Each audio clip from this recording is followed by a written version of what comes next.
Le loup qui cherchait une amoureuse de Oriane Lallemand et Éléonore Tuillier.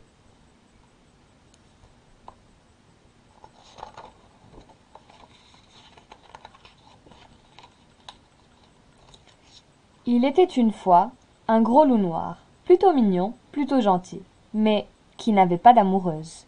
Il s'appelait Loup. Comme tous les ans, au printemps, la forêt se remplissait d'amoureux. Et un bisou par-ci, et un câlin par-là, et des guilis-guilis à tous les coins du bois. C'était très énervant, surtout pour un loup tout seul.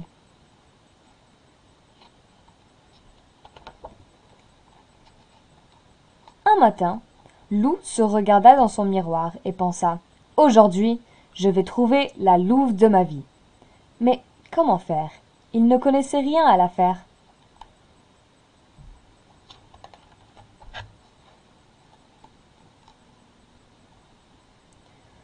De bon matin, il alla voir maître Hibou. « Il faut tomber amoureux, voilà tout, » dit celui-ci.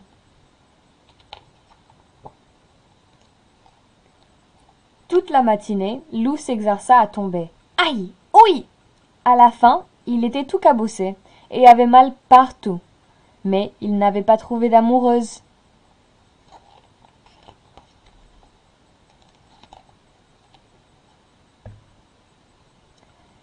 Il faut se faire élégant, séduisant, suggéra son ami Alfred. Loup prit un long bain et s'habilla avec soin. Il choisit une chemise à fleurs et s'accrocha une marguerite sur le cœur.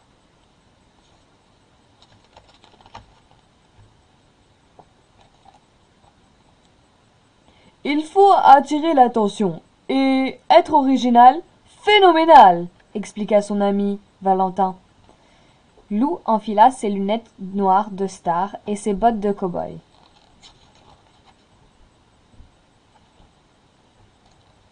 Il faut parler joliment, choisir des mots doux, caressants, dit son ami Gros Louis.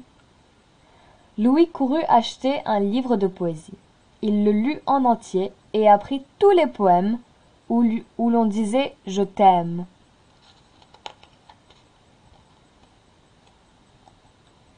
Il faut un bouquet de fleurs pour l'élu de son cœur, conseilla son ami Joshua. Loup composa un joli bouquet avec les fleurs de la forêt. Mais comment saurais-je que c'est la louve de ma vie? Demanda encore Loup à ses amis. Quand tu la verras, tu auras les jambes flagadas, la cervelle en chocolat et le cœur qui bat, dit Joshua, et ils le poussèrent dehors.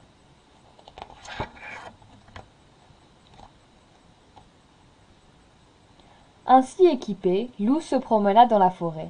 Il commençait à désespérer quand une louve apparut sur le sentier. Loup lui tendit le bouquet en récitant « Ce bouquet des bois est comme toi, ô louve sauvage et doux à la fois. »« Arrête ton blabla, espèce de gros bêta, » répondit la louve sans arrêter.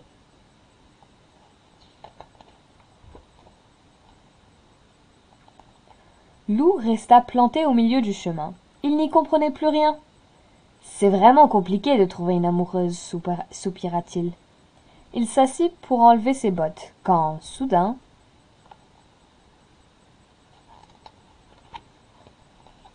blanc!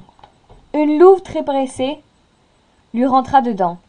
Il bascula sur le sentier. « Je suis vraiment désolé, dit la louve, mais quelle idée d'être assis au milieu du champ. »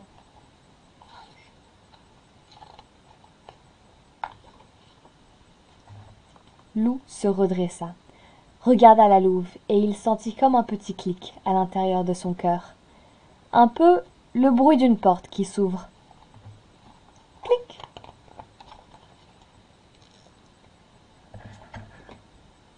Vous avez l'air secoué, s'inquiéta la louve. Voulez-vous venir chez moi prendre un thé? Avec plaisir, bredouilla Loup. Il la suivit, le cœur battant, les jambes flagadas et la cervelle en chocolat.